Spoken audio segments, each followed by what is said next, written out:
St. Mary's Convent sat on the edge of Blackthorn Valley like a forgotten tomb, its stone walls darkened by centuries of unanswered prayers. The townspeople spoke of it only in murmurs, never louder than the wind that hissed down the hillside, as if afraid the building itself could hear.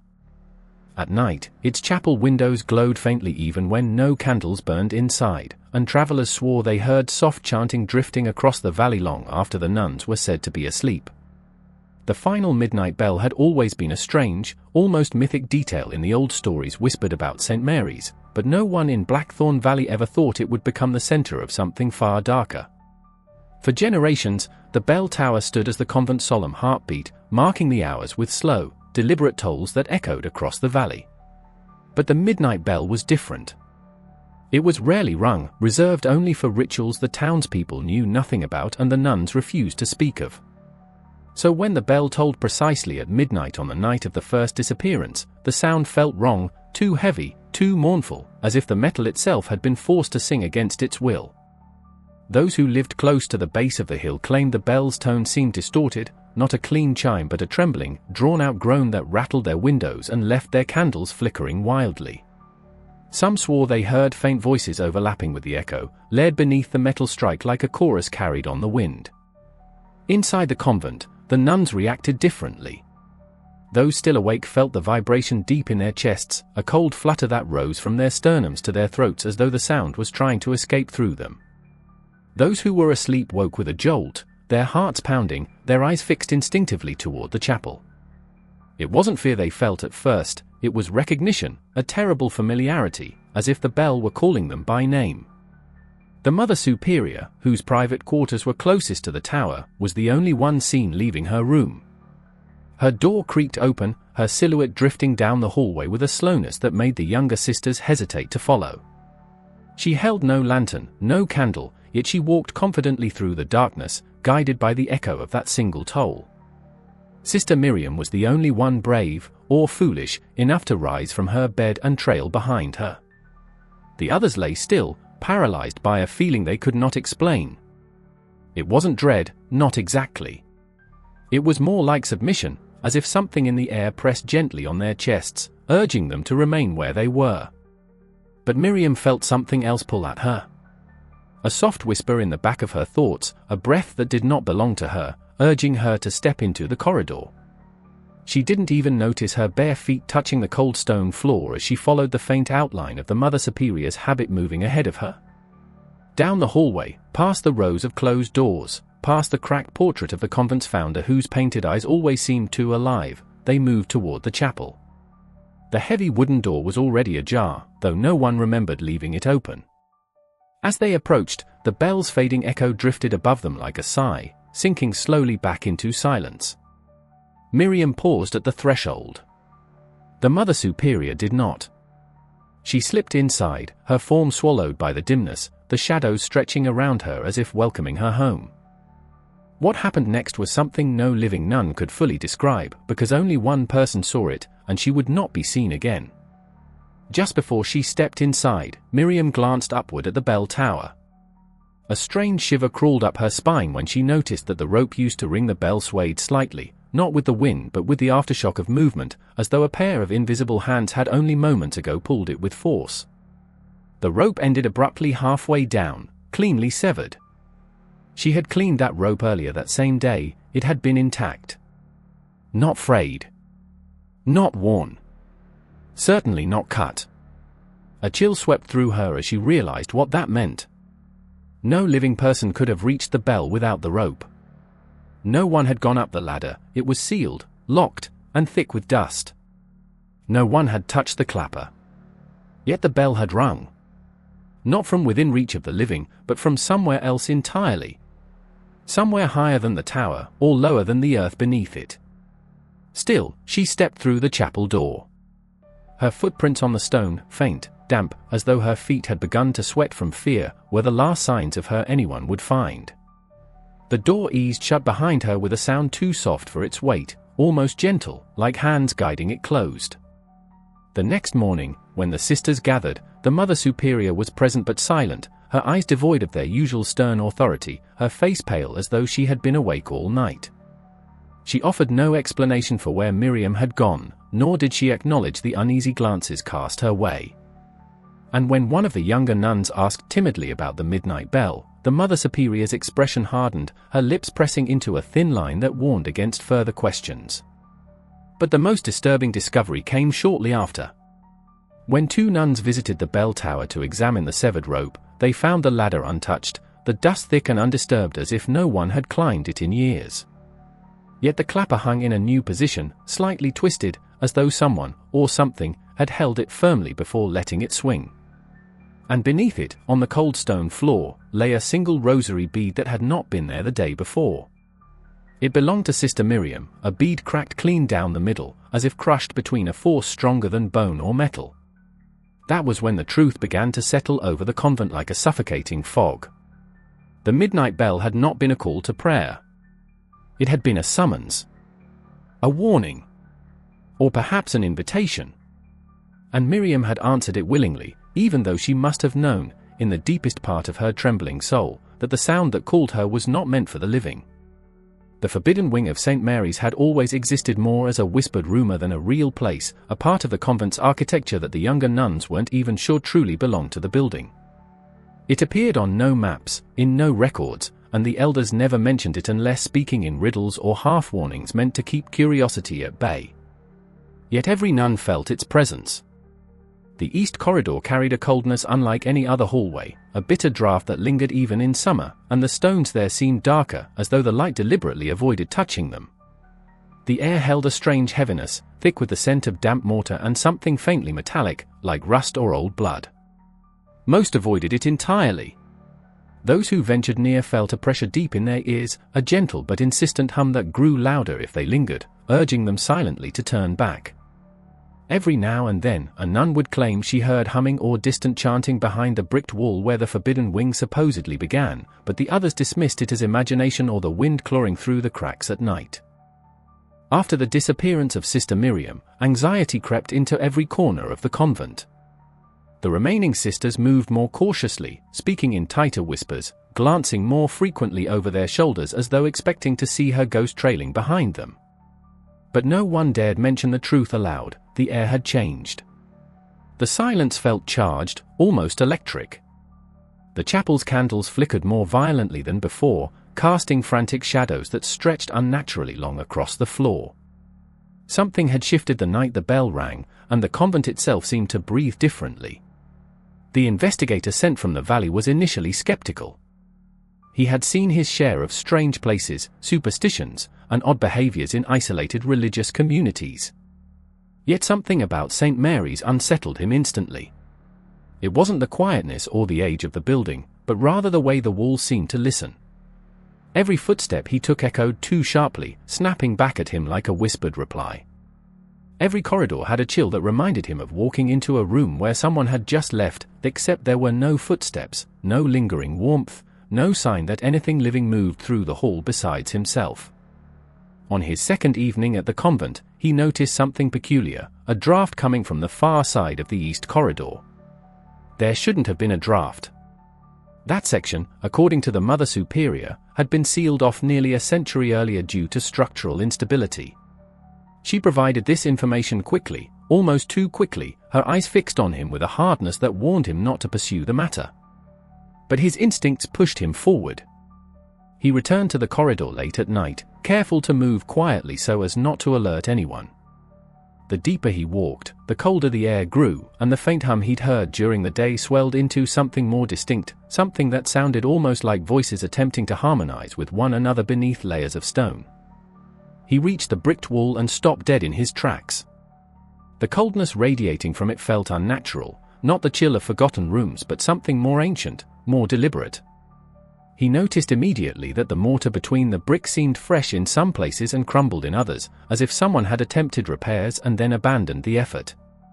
He ran his fingers lightly over the grooves and felt the undeniable vibration of movement on the other side, not the shifting of rats or settling of wood, but motion smooth and rhythmic, like robes swaying during prayer. He pressed his ear against the wall. What he heard was so faint he wondered if it came from his own heartbeat, but the longer he listened, the clearer the sound became, humming, layered and low, voices blending in a melodic pattern that seemed almost rehearsed. They were singing a hymn, but not one he recognized. The melody twisted strangely, dipping into tones that set the hairs on his arms standing upright. And beneath it, in the narrow gaps of silence, he heard another sound, a scratch, a slow drag, like fingertips brushing against the other side of the bricks. He stepped back, pulse pounding, but before he could retreat further, a soft creak echoed through the corridor. To his right, a door, one he had not noticed earlier, shifted open a fraction. It should not have been possible. It blended so perfectly into the stonework that he would have mistaken it for part of the wall if not for the way it moved. He approached cautiously, every instinct screaming at him to turn around. The door's iron handle was frigid to the touch. He hesitated only a moment before pulling it open. Inside lay a narrow passageway hewn from rough stone, with no candles or lanterns to light the way. And yet, impossibly, a faint glow pulsed from deep within it, like the last embers of a dying fire. The humming grew louder the moment the door opened, swirling around him in chilling waves. He took one tentative step inside, then stopped as he felt something brush past his ankle, cold, swift, and precise, nothing like an insect or a draft. He jerked back, heart racing, and the moment he stepped out of the threshold, the door slammed shut with a force that shook dust loose from the ceiling. Breathless, he backed away, his mind wrestling with logic and instinct. But as he reached the safer, warmer end of the corridor, he heard it again, the humming, but now layered with whispers that seemed to trail him like invisible fingers brushing the back of his neck. Whatever existed behind the Forbidden Wings walls was not dormant. It was awake, aware, and waiting. And he knew with absolute certainty that Sister Miriam had walked through that door willingly, drawn by the same unearthly song that had nearly captured him too, and that she had not been the first to answer its call. The confessions inside St. Mary's Chapel had always been private, recorded only for archival purposes and rarely revisited by anyone except the Mother Superior. The nuns believed that once a confession passed through the narrow lattice between penitent and priest, it dissolved into holy silence.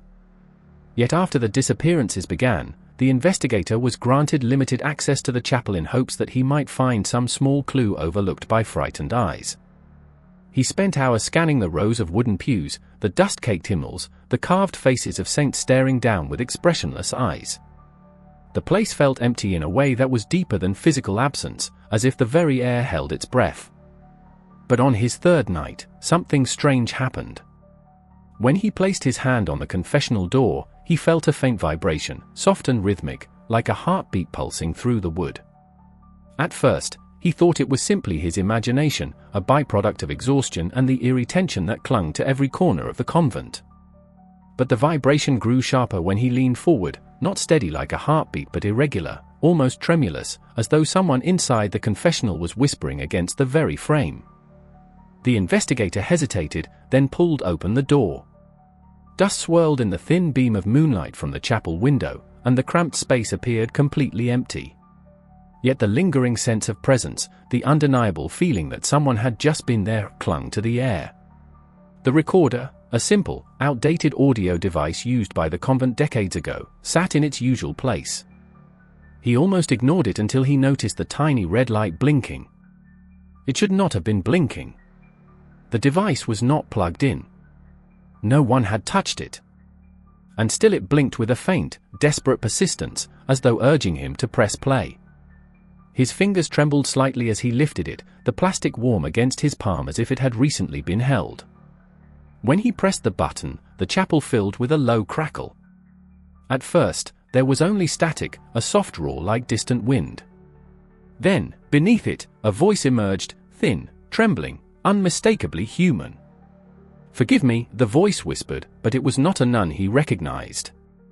It carried a tone of desperation so raw that the investigator felt it like a pressure behind his ribs. The voice trembled again. "Forgive me. I can't see the light anymore." A scraping sound followed, something dragging across the wooden floor, though the recording itself should not have picked up ambient noise. The voice continued, strained. "They're calling again. I hear them in the walls. I hear the ones who went before. The investigator's breath caught as he listened. The voice grew louder, panic rising with each word. The door opened for her. It opened for Miriam. It opened because the others asked it to. Another harsh drag, accompanied by what sounded disturbingly like fingernails scraping wood. Then, the confession shifted. The voice dropped to a whisper so soft he had to press the recorder to his ear to hear it clearly. They are still here. They walk where we cannot. They pray where we dare not. And they beg. God help them, they beg to be let out. A cold jolt traveled down the investigator's spine. He rewound the tape, listened again, and the details sharpened. The faint chanting in the background, the same unnatural melody he had heard behind the bricked wall, wove through the confession like a second voice, a spectral echo harmonizing with the trembling nun. And then another sound entered the recording, so subtle he almost missed it. A soft weeping. Not one voice, but many. The weeping rose and fell in waves, blending with the chanting, forming a haunting chorus that made the chapel's shadows seem to pulse in response. He stopped the tape, heart racing. The air had changed again. A low hum drifted through the chapel, not from the recorder but from the confessional itself. He closed his eyes to steady his breath, but when he opened them, something had shifted around him. The wooden lattice separating the priest's side from the penitent's glowed faintly, the way embers do when stirred. It pulsed once, then faded. The investigator leaned closer, unable to help himself, and saw faint grooves on the inside of the wooden panel, grooves that looked like they had been scratched from the other side. 5 lines, deep and uneven. A hand had clawed at the wall.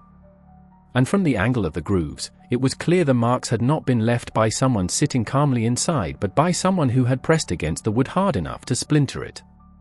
He stepped back, pulse thrumming, but curiosity anchored him in place. He pressed play on the recorder again. This time, the static came first, then the familiar voice, but something new followed. A second voice, distant yet unmistakably close, joined in. It whispered a name. Miriam. The investigator froze. The whisper grew louder, bleeding through the static like a breath against his ear. "Help us," it murmured, the tone drenched in sorrow. "We are not gone. We are only unseen." He felt a presence behind him, then a shift in the air, a tremor in the floorboards. He turned sharply, but the chapel was empty. Only the rows of pews and the flickering candles stared back at him. Yet he could feel them. The ones who had vanished. Their voices had returned through the thin veil between the living and whatever waited beyond the forbidden wing. They were crying out not for salvation, but for release, trapped somewhere no light had reached in decades. As the recorder clicked off on its own, the chapel plunged into a silence so total it pressed against his skull. And in that silence, he realized the truth that chilled him more deeply than any whisper: the nuns had not disappeared. They had been taken. And their voices were the only part of them that could still cross the threshold between where they were and where he stood trembling in the dim breath of the chapel. The storm arrived without warning, sweeping across Blackthorn Valley in a single violent gust that rattled every window of St. Mary's and plunged the convent into a trembling darkness. Rain hammered against the chapel's stained glass windows with such force that it sounded like fists pounding to be let inside. Thunder rolled through the sky like a living thing, snarling and echoing off the stone walls. The investigator, who had been reviewing his notes in the convent study, felt the air shift suddenly, dropping in temperature so quickly that his breath fogged in front of him. The candles flickered once, twice, then steadied, though there was no logical reason for why they hadn't been snuffed out entirely by the violent wind forcing its way in through the cracks. Drawn by a subtle vibration in the floorboards, he made his way toward the chapel. Every corridor seemed darker than before, as though the storm had drained the convent of its last traces of warmth. When he pushed open the heavy chapel doors, the first thing he noticed was the unnatural stillness. No sound of wind seeped through the walls. No flicker of candlelight danced across the pews. It was as if the chapel existed outside the storm entirely, sealed in a pocket of silence that felt both sacred and suffocating. Then the windows began to glow. It happened slowly at first, a dim pulse deep within the stained glass, like embers buried under ash. The red panes were the brightest, warming with a hue that resembled old blood more than fire. The blue panes remained strangely dark, absorbing the glow instead of reflecting it. The investigator stepped further inside, squinting at the shifting lights that seemed to move within the glass, swirling and stretching into indistinct shapes. The glow deepened until the entire chapel was cast in a crimson wash, every surface soaking in the color like a wound reopening under pressure. As he stood there watching, the colors twisted again, and shadows formed within the red light. At first, he thought the storm's lightning was refracting through the windows, but the shapes were too precise, too deliberate. They were silhouettes of figures kneeling in prayer. Dozens of them. Their heads bowed, their hands clasped, their spines curved in a posture of devotion. But the chapel was empty. The pews remained untouched. And none of the silhouettes resembled the living nuns who remained in the convent. The proportions were wrong, the figures too tall or too thin, their movements too slow, too synchronized, as though they were responding to a silent hymn no human ear could detect. The investigator felt a chill creep along the back of his neck. He took another tentative step forward, and the kneeling figures shifted slightly, their shadows elongating across the floor like dark tendrils reaching toward him. He froze, breath caught in his throat. The shadows responded to him. They were aware of him. More unsettling still, one of the silhouettes rose from its kneeling position. Slowly. Fluidly. The stained glass trembled with the motion, as though the figure's ascent rippled through the very surface of the window. When it stood fully upright, its head turned, not toward the altar, but toward him. He felt the weight of its gaze even though the figure had no discernible features. Just a black silhouette carved from living shadow, its outline pulsing faintly within the bloodlit glass. Then another figure rose, and another. The windows brightened until the chapel felt submerged in red, the silhouettes multiplying and shifting with increasing urgency. Some of them pressed their hands against the glass from inside, their fingers stretching unnaturally long, smearing the crimson glow as though trying to break through. A low sound rolled through the room, not thunder but a deep, resonant moan that vibrated through the floor and up his legs. The investigator stumbled backward, instinct urging him toward the door. But the door slammed shut behind him with a force that rattled the wooden panels. He spun, grabbing at the handle, but the metal burned ice-cold against his palm. The stained glass windows brightened further, and the silhouette's movements grew frantic. Kneeling figures rose in unison, heads jerking toward the altar before turning sharply back toward him. Hands flattened against the glass. Some pounded, sending small shockwaves through the colored panes, though the glass never cracked. Then he heard it, a faint chanting carried beneath the visual chaos. A layered harmony of voices, warped and distant, echoing the same unnatural melody he had heard in the Forbidden Wing. The silhouettes moved in rhythmic pulses, their gestures aligning with the eerie cadence. They bowed. They reached. They pressed harder against the inside of the stained glass. The investigator realized then that this was no mere haunting. These were the nuns who had vanished. Or what remained of them. Their silhouettes projected not from candlelight but from within the glass itself, as if their spirits were trapped behind the colorful panes, forever reenacting the final moments of their devotion before being claimed by whatever force had taken them. The glow intensified to a blinding brightness, and the chanting grew louder until it filled the chapel like a rising tide. The investigator shielded his eyes, stumbling further down the aisle, disoriented by the overwhelming cacophony of light and sound.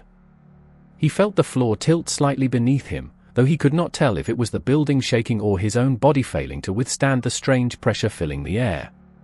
When he blinked away the brightness enough to make out the shapes again, the silhouettes were closer. Much closer. Some had pressed so hard against the stained glass that their forms warped outward, stretching the panes like thin fabric. The glass bulged. Cracks spidered across the red sections, thin at first but spreading rapidly like veins. He knew if the glass shattered, something far worse than shadows would spill into the chapel. Desperate, he backed toward the altar, his eyes fixed on the windows as the silhouettes reached their breaking point. The chanting peaked, the cracks splintered further, and for a moment he thought he saw faces within the shadows, hollow, pleading, twisted by terror and yearning. They weren't praying. They were begging. and they were trying to escape through the only barrier still holding them apart from the world of the living. The glow began to flicker then, as though a wind had swept through the other side of the glass. The silhouettes recoiled, their forms distorting into elongated streaks before collapsing back into the panels. The cracks sealed themselves as if rewinding through time. The chanting cut off abruptly, leaving the chapel in suffocating silence once more. The red glow dimmed, faded, then extinguished entirely. The stained glass windows returned to their normal colors, though something darker now lingered in their depths, like stains left behind by whatever had pressed so desperately against them. As the final remnants of the crimson light vanished, the chapel door creaked open on its own. The storm outside had quieted. But the investigator understood with bone-deep certainty that the storm inside the convent had only just begun, and the shadows behind the stained glass were waiting for their next chance to break free. The disappearance of the Mother Superior unfolded not in a moment of drama, but in a chilling sequence of subtle shifts that the investigator almost overlooked at first. After the incident in the chapel, something within her demeanor changed with unnerving rapidity. Her once commanding presence seemed to unravel piece by piece, as if whatever authority she held over the convent had been hollowed out from within. Her voice grew faint and strained, her steps unsteady, and her eyes, once sharp, cold, uncertain, developed a distant, glassy quality, as though she were constantly listening to something only she could hear. She wandered the halls at odd hours, murmuring prayers in a language that sounded far older than Latin, her fingers trembling as they clutched a rosary whose beads darkened a shade more each day.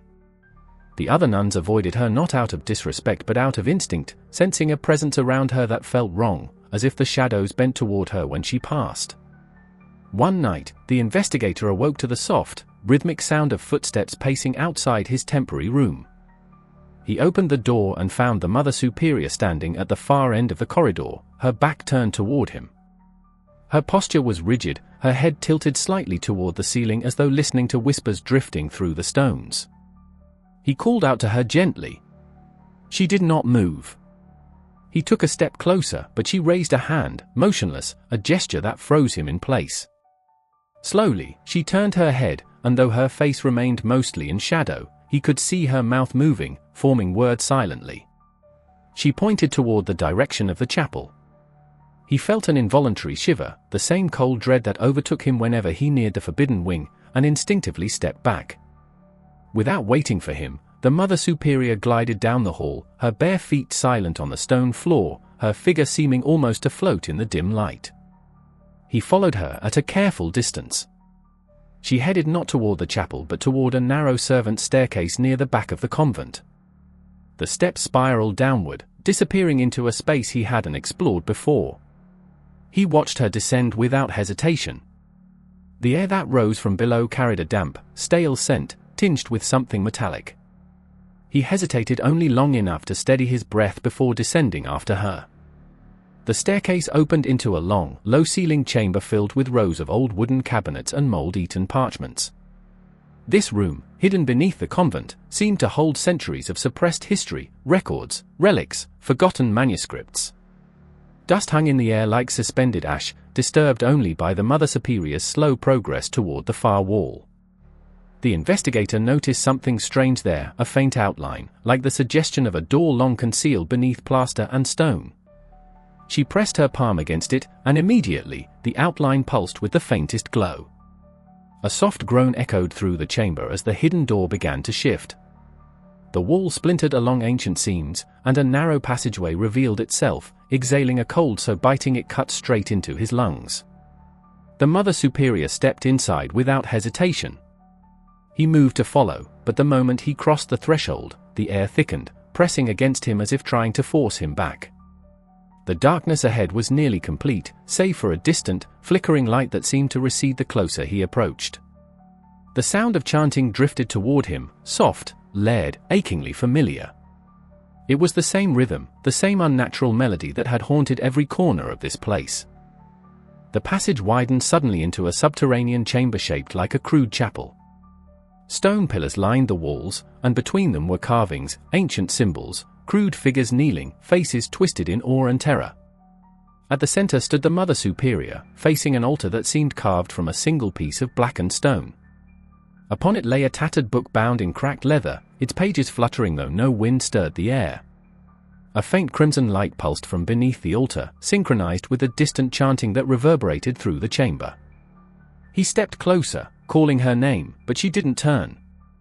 Instead, she raised her hand slowly, palms outward, as though presenting herself to some unseen congregation. Her voice emerged in a low whisper, but the chamber amplified it, twisting it into an eerie, hollow resonance. She spoke words he did not understand, harsh consonants, elongated vowels, syllables that scraped along his nerves with each trembling vibration. The chanting from the walls grew louder, answering her call. The carvings seemed to shift, their stone faces stretching subtly, as though straining to break free from the confines of their reliefs. Then the glow beneath the altar surged.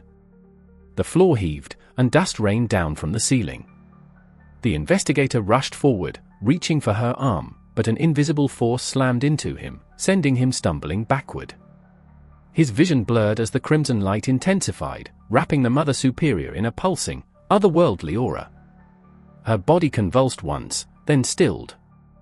The chanting reached a fevered pitch. The light centered on her chest, growing brighter and brighter until it swallowed her silhouette entirely. And then, silence. Total and suffocating. When the light receded, the Mother Superior was gone. Not collapsed. Not fallen. Simply gone, leaving behind no trace except the faint outline where her figure had stood. The altar's glow dimmed, the pages of the book stilled, and the carvings resumed their silent vigilance. The chamber returned to its cold stillness, as if nothing had transpired at all. The investigator staggered to his feet, trembling. He scanned the room for any sign of her, footprints, fabric, even a shadow, but there was nothing. She had vanished as completely as the nuns before her, swallowed by the same force that prowled the walls of St. Mary's. As he made his way back up the staircase, the silence pressed around him like a living thing, and he understood with chilling clarity that the Mother Superior had not been taken unwillingly. She had gone to join them, answering the same call that had lured the others into the darkness beneath the convent, leaving him to face whatever waited now that its chosen had all returned to the shadowed depths.